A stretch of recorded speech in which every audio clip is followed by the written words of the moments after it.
ناظرین آپ کو ابھی جارج ڈبلیو بش کے بھی 2 کوٹس سنوائیں گے.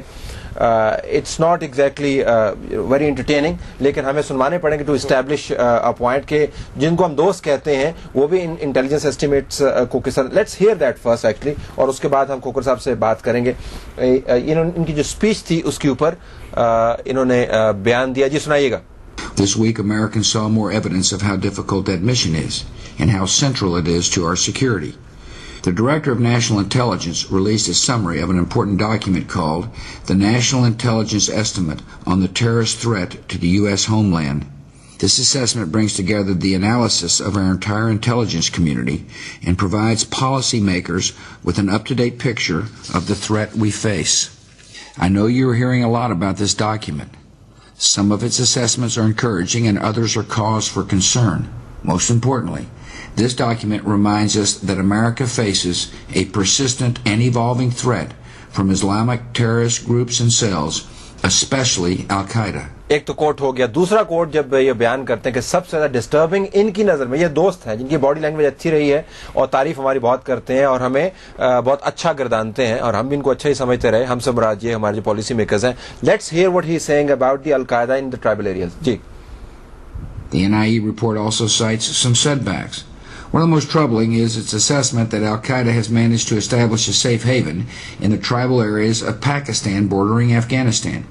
Last September, President Musharraf of Pakistan reached an agreement that gave tribal leaders more responsibility for policing their own areas. Unfortunately, tribal leaders were unwilling and unable to go after Al-Qaeda or the Taliban.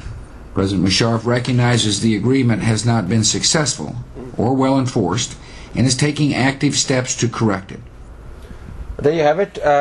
President of the US وہی intelligence estimate کی report کو کوٹ کر رہے ہیں, اس کو بنیاد بنا کے بتا رہے ہیں کہ ان کی تھریٹ اسسمنٹ کیا ہے. How serious does this threat look to us now جب ہم نے سارا کچھ یہ دیکھ لیا. His tone is very somber and serious. اور اس میں باڈی لینگویج کی بات نہیں میں کر رہا. ہم نے بھی ان کی باڈی لینگویج دیکھی کیمپ ڈیوڈ میں, اس وقت بہت اچھی تھی. I think that was the high point of our sort of body language relationship. But since then, I think there has been a sort of a very steady decline.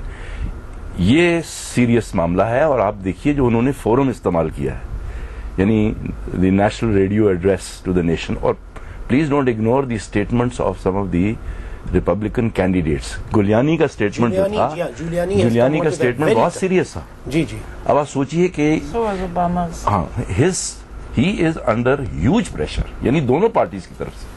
تو تسلیم اگر یہ pressure blood ہو رہا ہے اور اتنا ہی خطرناک اب ہمیں لگ رہا ہے کہ جتنا یہ ہے, let me just add one more sentence. یہ کسی چیز کا خیال نہیں کریں گے اگر ان کے ذہن میں یہ بات آ گئی کہ ان کو کچھ کرنا ہے.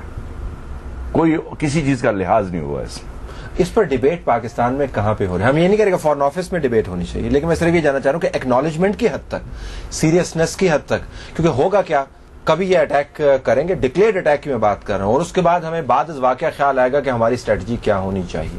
Are we now taking it very seriously? Where is the debate going آن؟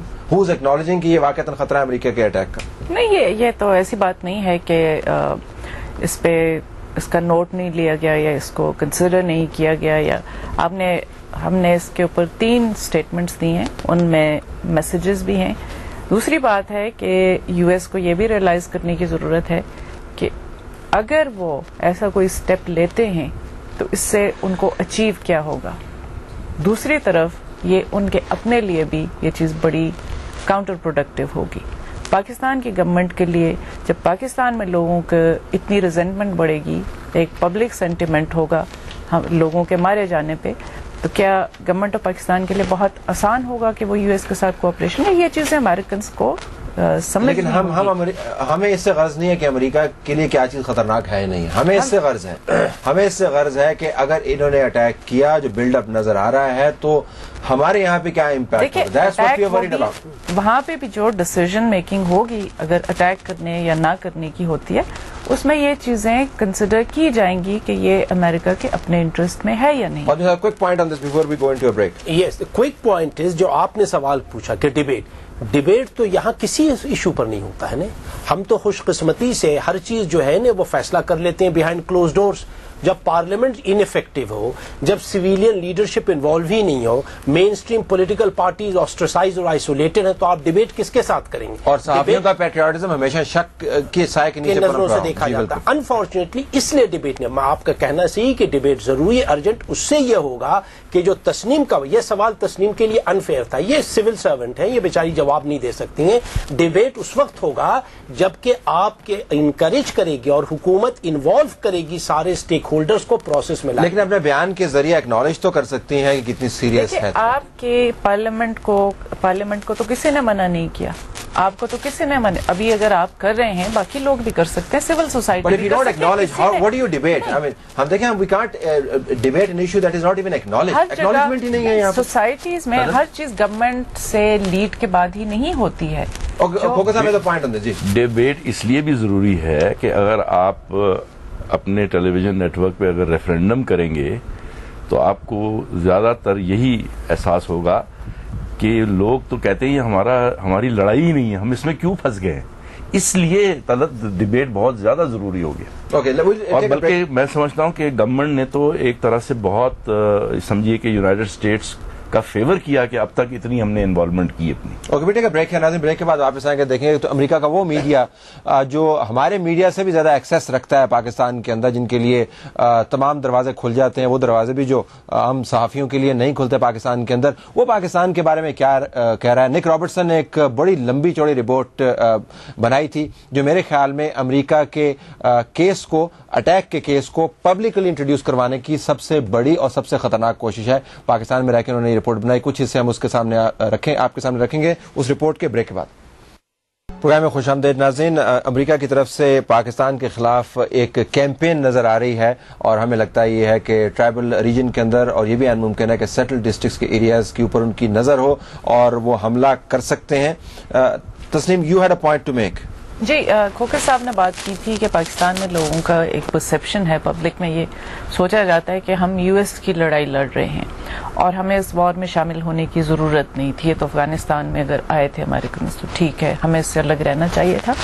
تو لوگوں کی انفارمیشن کے لیے یہاں پہ میں ایک چیز بتا دوں کہ یہاں پہ سیکیورٹی کاؤنسل کے ریزولوشنز تھے افغانستان کے اوپر, جو یو ایس کا ملٹری ایکشن تھا اس کے پیچھے U N security council resolutions کی لیجیٹمیسی تھی, اور وہ ریزولوشنز ہر ملک سے یہ ریکوائر کرتے تھے کہ آپ کوآپریٹ کریں اس میں. ایک بات یہ.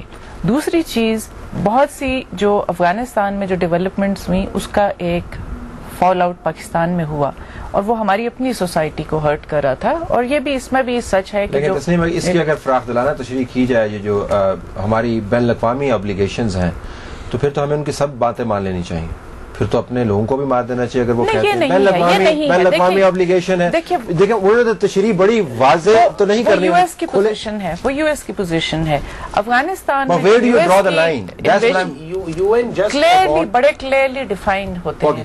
You N wanted all member states to assist in the war on terror, but nowhere was it defined that you should allow them a free run of the country. Okay ناظرین, نک Robertson نے ایک report کی جو میرے نزدیک پاکستان کے خلاف پبلکلی ایک بہت بڑا مقدمہ بنایا گیا, اور یہ اس میڈیا کیمپین کا حصہ ہے. اس کے چند ایک ایکسپٹس ہم آپ کو سناتے ہیں. یہ تنویر شہزاد جو 77 بامرز میں سے ایک بامر تھا, اس سے متعلق یہ بات کر رہے ہیں, اور دیکھیے گا کہ لندن بامبنگ کو یہ کس طرح جوڑ رہے ہیں مدرسہ کے ساتھ, اور جہاں پہ یہ کہہ رہے ہیں کہ القاعدہ باقاعدہ ریکروٹ ہو رہا ہے. یہ اس نیشنل انٹیلیجنس ایسٹیمیٹ سے پہلے کی رپورٹ ہے جس کے اوپر آج ہم نے بات کی. تو ظاہر کیمپین پہلے سے اس کا آغاز ہو گیا تھا. جی, So Pakistan is where I begin. One of the places Tanweer visited when he came back, according to intelligence sources, was this madrasa, religious school. Although inside, officials deny he was here. You are directly responsible for the problems in Palestine and Afghanistan and Iraq to this day. A year after the London bombings, Al-Qaeda released Tanweer's suicide message. On it, Al-Qaeda's number 2, Ayman al-Zawahiri, reveals that after going to a madrasa, Tanweer visited one of their camps, was trained in explosives, tutored in terror, and then sent back to Britain to complete the mission. The implication is clear. Al-Qaeda is alive, well, and recruiting in Pakistan's religious schools.